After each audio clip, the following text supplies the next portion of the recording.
Ladies, it's all Fight Connect TV, proudly sponsored by ESBC Boxing Game and in association with Empire Fight Store. I'm here with the one, the only, Mr. Carl Greaves. How are we feeling? I'm good, Lily. How are you? I'm good. Are we enjoying this sunshine? Unbelievable. What an occasion, what a setup, eh? Unbelievable.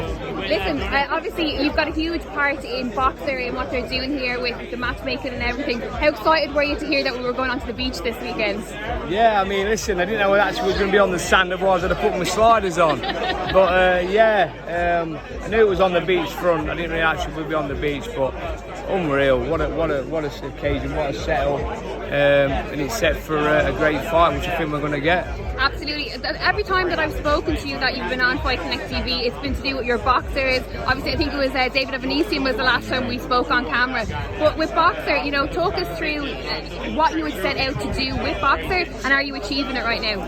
Yeah, well, obviously I'm the matchmaker along with John with shoes on, so we put all the fights together, and I don't think people realise how difficult a task that matchmaking is. Yeah. I mean, obviously Frazer Clark's opponent was it's been an absolute nightmare. We agreed an opponent, we got all the authorisation, got all the medicals in, booked the flights.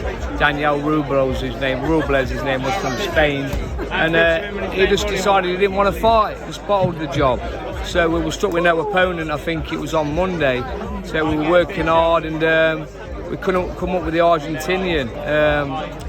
Bronco Most, I think his name is, something like that. Big, strong guy. And it's a good test for Frazer so early on in his career.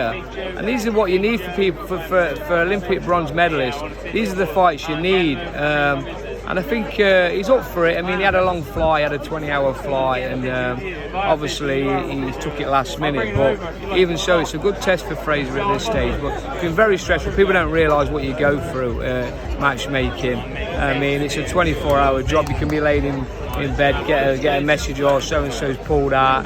So you've got to be working hard all through the day. You can't really switch off until they actually weighed in and they're in the ring. Well, I was just about to say, does your work end, you know, when the fight is in play, when the two fighters are in the ring? I'd like to think I've done my job now. I've made the matches, I've got them here. They've weighed in, they'll go away now and have some food, a bit of rehydration, and hopefully we'll get them in the ring tomorrow. And it's all my job done until the next one, as I say, which is coming quite regular now. These shows are not just obviously the boxing shows, my own promotions as well. I matchmake them, and yeah, it's not easy, but it's what we do, what we love, and what I've been doing a long time now. Absolutely. Final question for you. Obviously, you've got the experience of working from, you know, the small hall shows all the way up to the elite events like Boxing Sky Sports here this weekend. What, in your opinion, needs to be done to kind of, I suppose, support or to help grow the sport on that small hall level to get it to this big time stage that we're on now?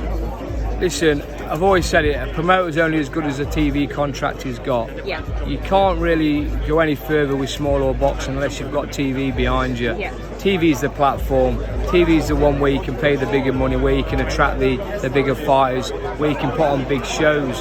On small old shows, you're trying to make a show work off ticket sales alone and a little bit of sponsorship here and there, which is very, very difficult.